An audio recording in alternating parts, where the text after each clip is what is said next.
I'd like to begin by acknowledging the traditional owners of the land on which we meet and pay my respects to elders past, present and emerging.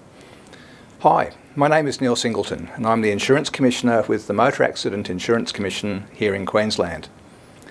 Today I'm proud to announce the winners of Bionics Challenge 2021. Alongside the major category prizes in Bionics Challenge 2021, MACE is providing an overall $40,000 in prizes to early stage Bionics Innovation Award winners. The 4 winning teams that will each receive $10,000 to further advance their innovation include Central Queensland University's Dr. Vanesa Bochezanian and her team of innovators from Australia, India and South America who are advancing e-stimulation therapies for people impacted by neurological trauma and spinal cord injuries. University of Queensland biomedical innovator Dr. Antonio Bo and his collaborators at UQ and Metro North Hospital and Health Service, who are developing VR/AR enabled sensory rehabilitation to accelerate occupational therapy for individuals with upper limb conditions. 2 Brisbane-based brothers and designers, Andrew and David Peterson, who are developing Gyrite, a haptic wearable that gives people with severe balance dysfunction the sensory feedback they need to stay upright. Queensland Brain Institute research leader Dr. Matilde Balby and her team who are developing an individualised treatment for stroke recovery. This integrative and innovative system is set to employ automated monitoring of brain activity and AI-enabled computations to inform a customised approach to brain stimulation for stroke survivors. The first of these Bionics Innovation Prize winners is Dr. Vanesa Bochezanian from Central Queensland University and her team. And we see now Vanessa just up there on the screen. Vanesa's project is about e-stimulation for those people that have had neurological injuries, spinal cord injury, paralysis, for example, caused by different trauma or accident conditions or neurological conditions. So the e-stimulation area has certainly grown markedly for its potential impacts in rehabilitation. And Vanessa, we're really, really pleased to see you here and pleased to have you as part of our winning suite of projects.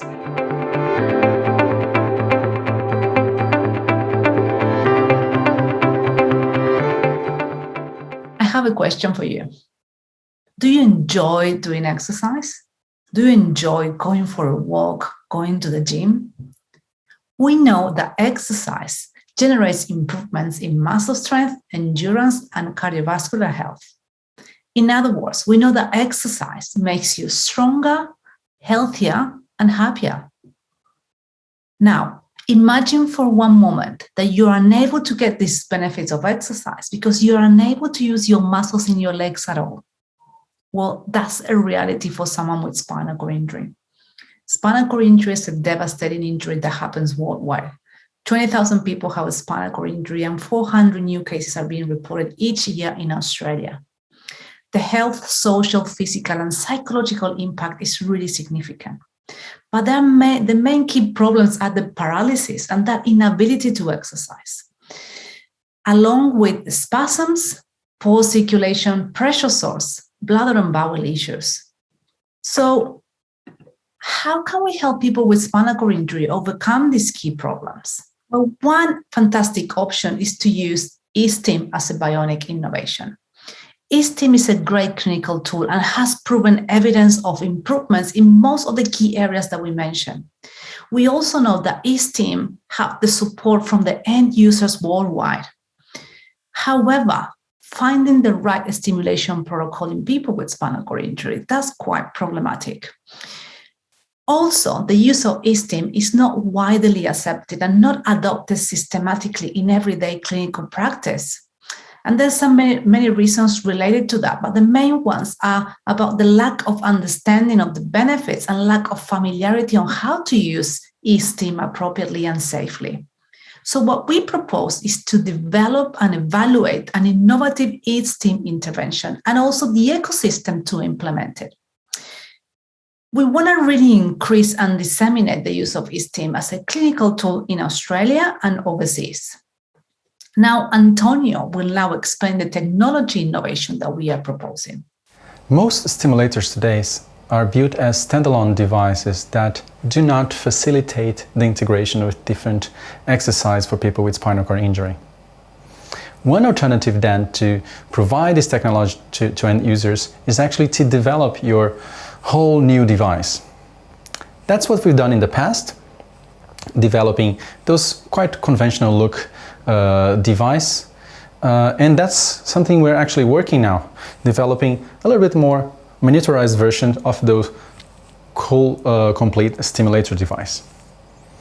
However, we consider that there are alternatives actually to provide this to end users.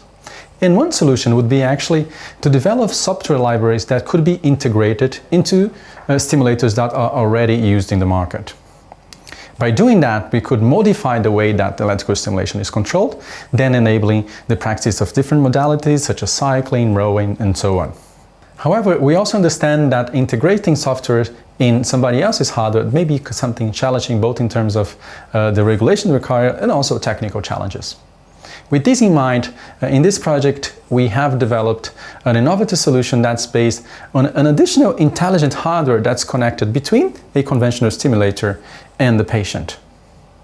The idea is that this hardware will be controlled by the user's cell phone in order to time precisely the stimulation pulses that enable these different sorts of modality, from eccentric exercise, gait, and so on. So you may be asking, what is distinctive about our project?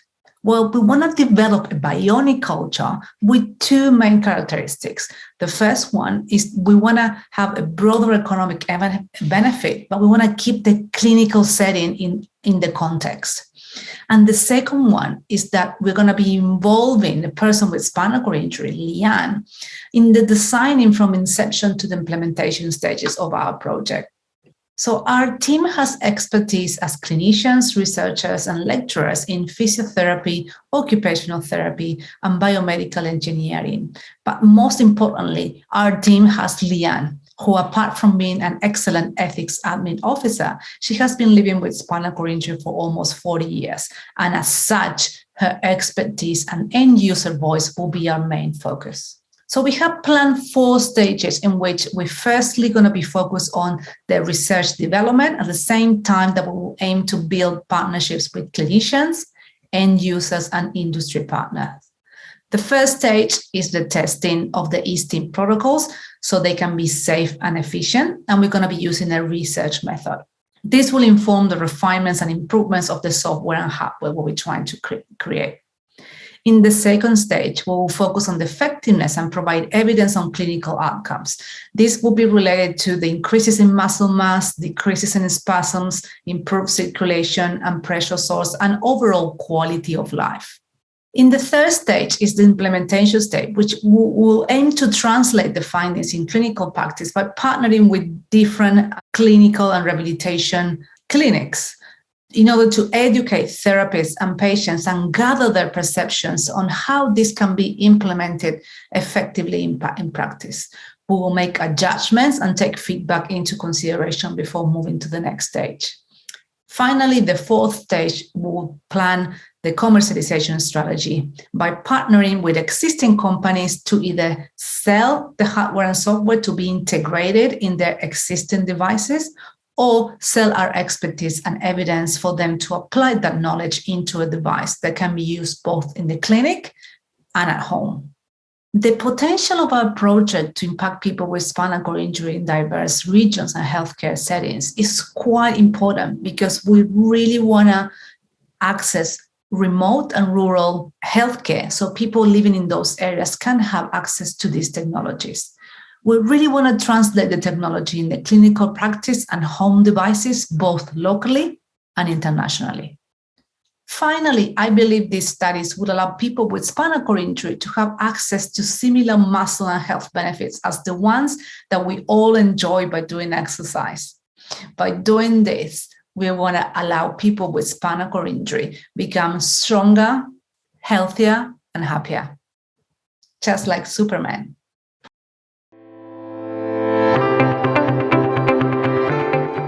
So maybe give us a few comments just about where you'd like to go next with the project. You've got obviously a prize from us, but obviously other prizes or awards that we can potentially pursue as well. Yeah, we are very grateful to have this prize and all the support from Bionics Queensland. You, Robin, you have been incredible to us. So we're very grateful for all the support that we got to disseminate this and to try to get our projects to the next steps.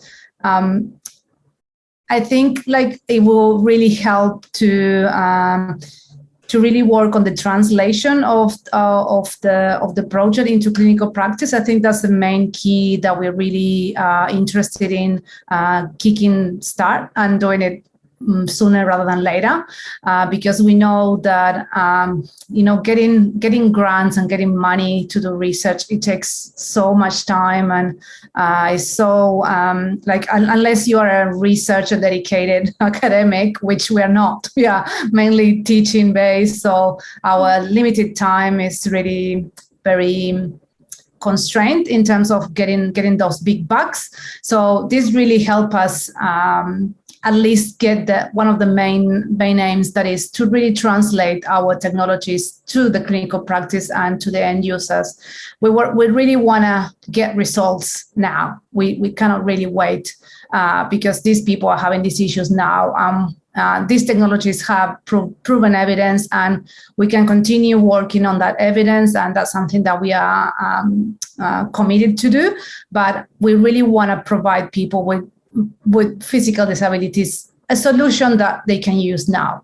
So I think this is really something very important, and this prize help that purpose. So we are really grateful that we are able to reach those people at least in that early stages, and then we can pursue further research to really help go into a more massive and have a greater impact and really reach those remote areas that are really important. We really want to put a priority in people that don't have access to healthcare and really need our help to at least have something that will improve the physical and mental health. I think that's a priority that we need to put on. And I'm amazed about all the other groups and the efforts that they put, and it's massive, the amount of support and evidence and resources, and it's really great. But we really need to remember there's people there that may not have access to anything remotely, and that I'm the voice of that. So I'm contributing humbling from my space to the people that really don't have access to anything. So yes. And Vanessa, I think what I'd like to say is the Early Stage Bionic Innovation Award winners, really, when I look back to last year, we spent probably over the last 6 months, probably a lot more time. We've actually had a lot more time with those teams than some of the others. And that goes to applying for other grants. It goes to the partnership building, for example, as well. So I'm actually really excited. My heart actually, and my upbringing lives in Central Queensland. I have this view, as you do, that there's many people in regional Queensland that don't have access to the innovations. So you can expect me individually and personally and Bionics Queensland to stick with you to go forward with this project. I'm really looking forward to it. Yeah, and that's the most important thing. It's just taking the first step, and then everything will just evolve. We just need to, take the right step in the right direction to make things happen. So wonderful. We are truly grateful. Thank you. Thank you, Wonderful. Vanessa. Congratulations again. Thank you.